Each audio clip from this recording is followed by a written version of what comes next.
and players. Man, it's going to be crazy. All right, so let's check out the highlights for the day. That looks like Kyle Spicker right there. Getting a two-piece. Coming down the inside, bunkering out a couple Ironmen. And run out, oh, my bad, that was Ryan Greenspan right there. And he's been doing work since Dallas. He's Yeah. a solid player. Here's Kyle Spica getting another highlight reel for Dynasty. Bunkering out and sticking him some more. Yeah, he missed him the first time because he was tucked so far into that bunker. Justin Schwartz, Kyle Spica missed him the first time and then had to do the loop-de-loop to come around and shoot him again. Yeah, that was one of those interesting. We saw a couple of those, you know. And then Danny Park, he played great for the Ironmen, and you know, I think the Ironmen are going to find it. And I like how some of those guys are playing. It's just they need more of a team effort. Yeah, he got shot in the head and did a little spinneroonie right there, and wound up getting a penalty, which that was one of the craziest games. And then you see Yosh Rao, Ryan Greenspan pulling off a 2-on-3. Actually, I think this point is when everyone dies that started the game, and then the guys come out of the box, and it's a new game. It was probably one of the craziest games I've seen this season. That was one of the craziest games I've ever seen. Ever. I've never seen 5 major penalties at one point. I don't think it's never happened before. And they were that's never happened simultaneous. before. But how cool was it when everybody came out of the box? It was great. Oh, yeah. That game and that divisional game. Those were the most entertaining games of the tournament so far. And that's Brian Smith trying to bunker. Look at this, Justin. Look at this, Justin Rabakoff. He's like, oh, you're going to come on around, me? Boom, just swings around, doesn't let shoots him in his butt, and wounds up winning that for impact. That gave him the lead, and damage wound up coming back from that. And here looks like Chad Bougere running down the middle of the field, bunkering out Tyler Harmon. Or I'm sorry, that wasn't Tyler Harmon. That was I'm not sure who that was. Yeah, well, here, and that was 187 playing right here, and then now we're heading into Tampa Bay damage against Ryan Impact. Moorhead coming and getting Keith Brown out. He's asking, what's going on? Am I clean? Am I good? Yep. Oh, well, that was that penalty. Ryan Moorhead got a major penalty, and that was one of the difference of the points there in that really close matchup that they played. I really thought Impact had a decent shot to take down Tampa Bay damage, but they just didn't have enough. That's Houston zone. We were seeing these run-throughs over on the Snake side all tournament That was Houston long. zone and SKU again. Yeah, and divisional. Hey, and I'll tell you what, man, I got to give props to all the divisional final teams. I've really seen an elevation of paintball skills at the lower divisions. D4 through 1, man. And we saw a lot of guys out there that look real solid and were contributing, and a lot of heads-up paintball out there. It was high-level paintball at the divisional level, so that was really cool to see. You're going to see these new athletes coming up and getting, cherry-picked, so to speak, from the higher divisions and coming up the ranks. And that's what paintball's about. That's what sports is about. Yeah, the divisional teams, it's always hard for them to keep their stars because, every pro team is out there searching and looking and see who is it going to be that's going to step up and become the next level and the next set of pro players. And, we'll find those things out as the years progress and as this year progressed. But like I was saying, man, we saw a lot of amazing paintball. And Brandon Rabakoff. Great move right here. It was just like his brother maybe 2 years ago, World Cup, when he pulled it off and hung it 1 second. He hung it with 0.4 seconds. And it was amazing. Great point to bring it to overtime into one-on-ones, and they wound up winning it. Yeah, and Brandon Rabakoff won that first one-on-one, too. Yeah, he did. Well, I got the mic. I got to give a shout to my girls coming out and visiting me and giving me support. Kristen, Isabella, my mom, thank you. And thank you, Empire, Vanquish, everyone that supports me. Appreciate it. This looks like... that's the one-on-one with Brandon. He wound up shooting him right there. Bounced him in the arm first. And shot him in his loader. And that was Brandon Rabakoff. Stephen Bright. Doesn't get to hang it with time. He winds up winning his one-on-one. But, I think he was celebrating a little bit too much right here. Right now he has about, 6 to 7 seconds to hang it. And here you're looking at Gino Benedicto pulling it out. Boom. Dot. Right on Tim Jenkins' eyeball. Winning his one-on-one. And then here was the big move at the end of that damage game. Here is Shane Colby coming on the inside. Trading out. Against 187. And I think that's when you were saying, you guys don't need to be going down the field. And That's when your boy number 31 was just holding it down, and he won 2 one-on-ones. He had 8 kills. He was the MVP of your team. Yeah, man. He Trevor played. Razor? Yeah, Trevor Razor. Razor was for sure the MVP of your team, man. No joke. He had those 2 one-on-ones. He had 8 kills. Like, there was no one else on Vicious that was contributing as much. He's as been Trevor the top Razor. dog on that team. Well, it was interesting because coming into this event, we didn't know who the top dog on Vicious was going to be. And that's the kind of cool thing about the sport, man, is that every single time that you come to a tournament, it's a fresh set. It's a new opportunity. It's a new opportunity. It's a new day for you. And not only that, not each tournament, but each day. Like, for instance, Infamous, you guys were able to do that. You had a terrible day the first day, but then you were to step up and preserve your champion spot. And see today, you beat up CEP. So before we sign off here, we'd like to give thanks to the people that make this possible and the behind-the-scenes crew. So here are our PSP statistics staff. Got Cade Coleman, Brian Ranford, Eric Wright, Gregory Chaney, Will Saunders, Ryan Gladney, Pat McHugh, Matt Schuster, former pro player, and then Josh Connolly. The guys cataloging all the action out here on the field. Definitely head to paintballaccess.com, check out our statistics page, and start dissecting the numbers yourselves. And the cool thing about the stats is that, man, we're going to find out who the Top Gun title holder is going to be at the end of the year, but every single event, we have a new number 1 mostly. Well, it depends. That remains to be seen, honestly. But, coming out of the first event, it was Bobby Avilas. So we'll find out in the next week or so who the number 1 guy was for this event. So we also have the PBA crew here helping us out with the broadcast. Yeah, big shout out to Matty Marshall for making this all happen. Some crazy looking redheaded guy. Steve Rabikoff, Lauren Kelly, our sideline reporter. Darren Cesenia, Chris Summers, the big guy from the Northwest, LJ Pena handling it all up here, Luis Salcedo, master photographer from Dye, Jacob Bare Knuckle Strong, Andrew Ferguson, Tony Reyes, Dylan DiMaggio, John Arquilla, Seth Noggle, Bruce Demench, and of course, Avron Antonio. Yeah, and those are the people behind the scenes and in front of the camera making it happen. And also a big shout out to, again, all of our sponsors who are making this happen for us. So please help us out by helping them out, because if it wasn't for the advertisers and the sponsors of the PSP, none of this would be able to be shown to you. So everyone helping out paintball here. So again, spread the gospel, like and share all of our stuff that you see on Facebook and on the website. And also let's check out the APPA staff as well before we sign off. Thank you, fans, too. Yeah, here's our APPA staff. Chris Rail, the man in charge over there, his sidekick. Number 2, Joe Reiger, doing a good job. Todd Hoagland, Amanda Grulke, Rebecca Gast, Jenna Parlin, Yvonne Zamudio, and of course, Danny Van Gosen, doing a great job for us out there. We appreciate it. All right, so before we sign off, got to get to the PSP staff as well. This is the thing. There's so many people behind the scenes that make this all rotate and try to make the events as flawless as possible in order to provide the best experience for the players here. First off, the man in charge, Dave DeHaan and Lane Wright. Those guys make it all happen. Tom Cole, of course, and then also Camille Lemansky, Burt Wright, Brian Berg, Eric Brown, Matthew Frondorf, Matty Morse, Nick Costner, and Rich Hernandez, the people that make all of this possible. So, man, it's been a great event here. It's been an awesome event, and we're going to have 3 more awesome events, too. So make sure to sign up early for the next events because they're going to sell out. This event sold out. The first events in Dallas sold out as well. And, again, man, San Diego Dynasty came to play some paintball in 2013. Yeah, I'll tell you what, Nikki, I mean, expectations were high for a lot of teams out here, and that's what's so awesome about the Champions Division is that every team has a shot. Your bracket was such a train wreck, with the Ironman, Infamous, Damage, and, of course, X Factor. We saw a lot of good teams lose a lot of close games, but that's exactly what we wanted. That's what we expected. Houston Heat ended up going 2-2. X Factor went 2-2, I believe.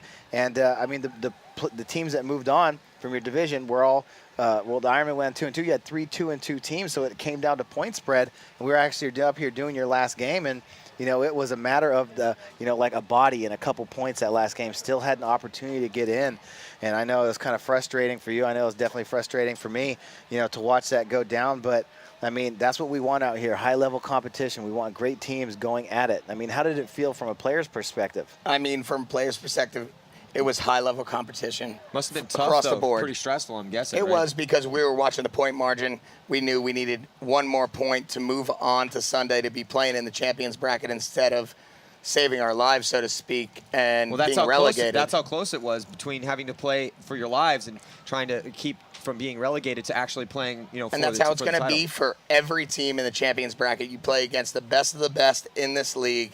There's no other league better in the world, and it's how it's going to be all season. You're going to be biting your nails. You're going to be putting game plans together from a player's perspective. I mean, we came a day late. We came out not so hot the first 2 days, and then we come out on Saturday and we beat up 2 teams that are playing in the champions bracket on Sunday, Ironman and Damage, who made the finals, and we beat them by a convincing margin. And it was, a point difference of, if we move on to champions or if we're battling to be relegated or if we're safe, so to speak. But you don't want to be safe. You want to be in that champions bracket. That's why we're here. We're all competitors. You want to be battling for first and second. You want to be first place. I mean, kudos to Dynasty. Applause to them for coming out 2 tournaments in a row. I don't want to see them winning. I got a lot of friends on there. I'm happy for them. But, honestly, I don't want them to win. I want my team to win. I know my team's the best team out there, and we have the most talent. People may say otherwise because I'm sitting here and they aren't. But that's the nature of the competitive mindset. Of course you think that way, as well you should. And Infamous, you guys won a tournament last year. Not a lot of changes really in the roster since then. So that's the thing. We've watched Dynasty and Damage play in the finals, but man, there's at least, I'd say realistically, probably 8 teams that could win at any point. And not only that, but with a lot of these new challengers teams coming in and playing really well, it's a whole new world in professional paintball with 20 pro teams. And so things are set, man. Thank you guys for tuning in. We're not signing off yet, though. We're going to go to Lauren Kelly with the award ceremony. Hey guys, I'm up here with DC Devastation. They got first in D2 Race to 5. How do you guys feel? Great. I mean, we have a great organization, and that's just what it is. We came out here to win, so we did it. That was a pretty intense match out there. Tell us what was going through your mind. Well, I was the 5th person up in the one-on-ones. Thank God, 5th, and I didn't have to go. I was sweating bullets. It was definitely, I don't like that format because that is super, super scary. All right. Well, anyone you want to thank? Definitely. We'd like to thank Steve Rabikoff and GI Sports, as well as Cindy. Phenomenal sponsors. They help us with absolutely everything. Skyline Paintball, Sam, Sue, Chris, amazing people, great to deal with. They support us and do everything we absolutely need. Exalt, GB20 Designs, what else we got? KPS Paintball, United, they keep us head-to-toe gear for walking around. And Katie, because Katie, she came out here and she did a great job. Even she's on crutches and she helped us out. And Awesome. HT Bros for all the great media coverage. Awesome. Great job, guys. Go ahead and celebrate. Pop your bottle.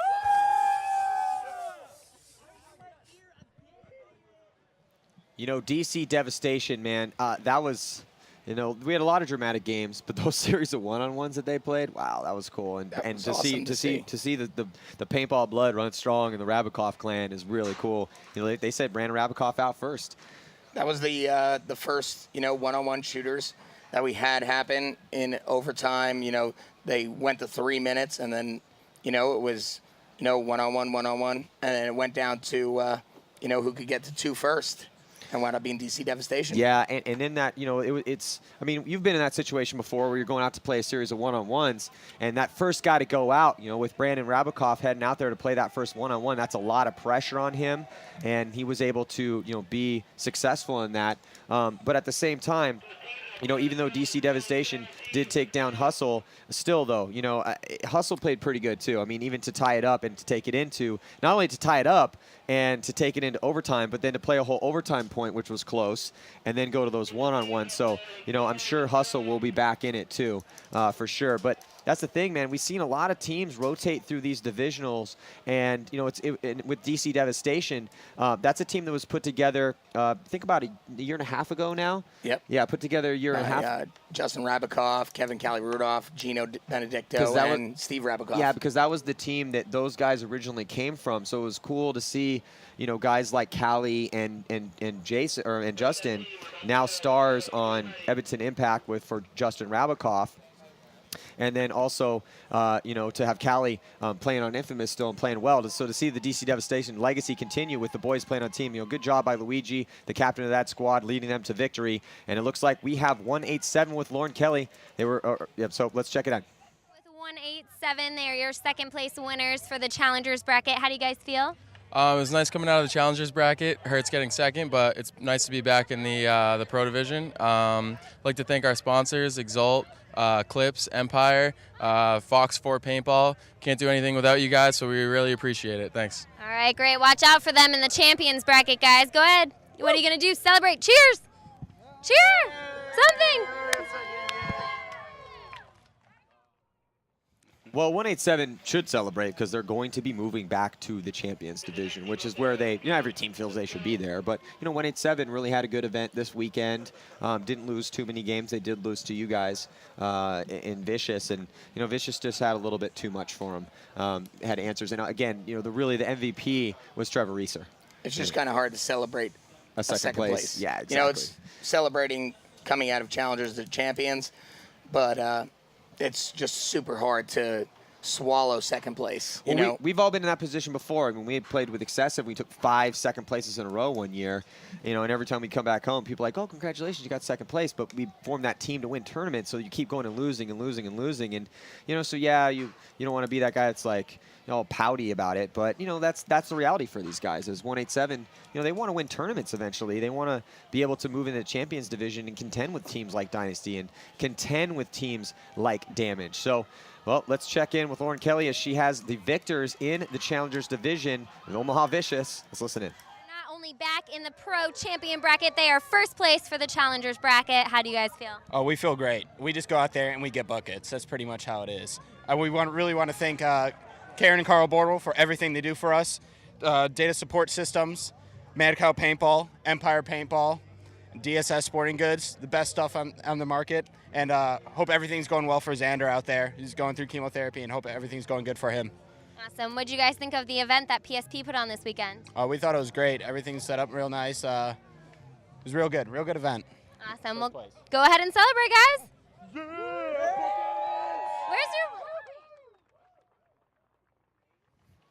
your... Omaha Vicious, give us a little insight into that camp. What's the mentality right now heading back into the Champion Division, winning this tournament here in the Challengers Division? How's everyone feeling over there, Todd? Well, it's going to be completely different, because this team, they were already a really talented team. And, to be a winning team, it's a lot of little things that you have to do, and they have talent, but it's going to take a lot to be successful in the Champions League, and that team, they've been in the Champions League before and they've had success, but for that team, it's really all about consistency. It's about doing the little things over and over and over. I think we need to add a little bit more depth and then just get some more time together, some more time where I can get more comfortable with the players and what they're capable of and, just try and help these guys get a little bit better because they've kind of really, never had a coach that has been able to work with them, like I'm willing to work with them, like I want to do with them. And, I've never been able to have a team, where I've had as much flexibility to be able to do all the things that I want to do. And, it's going to be fun, it's going to be tough, but, it's going to be up to these guys how bad they want it, how hard they want to work for it, and, how good they really want to be. But, you got a good crew. You got some smart kids there. Karen, encourages all these kids. They all go to college, but they're all still fairly young. They've all been in the league for a couple years now, but all those kids are still only, 20, 21, 22, and, lost a couple guys because they graduated college or getting jobs. So, I mean, it's a fun organization to be with, Carl and Karen. A big team like Vicious is going to be, they must be able to absorb those hits. You got to be able to absorb those hits regardless and move forward and still be victorious. So that was cool. You didn't have Phil Kank here. You didn't have Patrick Winfield. I mean, you were missing some guys and still able to do what you needed to do, which was get back into the Champions Division and win the tournament in the Challengers Division, and you did. So congratulations, especially first event with them. Man, very, very good success there. So it looks like we have our champions here in the Champions Division. San Diego Dynasty has 2 wins in a row for them. Let's check in. Hey guys, we have your pro winners for the second tournament in a row, Dynasty. How do you guys feel? Yeah, I feel good. Great, amazing. How was the tournament this weekend? It was really fun, we won. Yeah, it was pretty awesome. Cool, so what did you guys think of the entire event, the field layout, everything PSP did? You know, everything that PSP did was pretty great. You know, they wrote our name really well on this check here. And, you know, no, the competition was great. This field's awesome. It's nice to play on really good grass. It's a great complex out here. You know, the webcast looks awesome from what I hear because I get people texting. Of course it does. You know, especially, you know, you and Maddie are doing a fantastic job out there. All the teams played really well. You know, we're stoked. That's all I can say, really, you know. Awesome. Anyone you want to thank? Obviously, our sponsors. We want to thank the HK guys for showering us in champagne. We want to thank our parents, our family, our friends, our fans, you know, everybody out there who's watching. All right. Well, congratulations, guys. Thanks for the shower. Appreciate it. Well, that is going to do it here. What an amazing weekend. The 2013 PSP Mid-Atlantic Open. Again, go to pspevents.com, get your team in the fight, sign up for the next event, sign up early. They are going to sell out. Man, so congratulations to all the teams that won here and every team that competed. You know, that's the most important thing, is about having a good time, having fun, and that's what paintball is really about. It's about having a good life adventure. And, you know, so get your team into the PSP. Thank you guys for tuning in. Congratulations to everybody. I'm Eddie Marshall, signing off with Nikki Cuba, Tom Martinez. On behalf of all of our broadcast crew, we will see you guys in Chicago. CPX.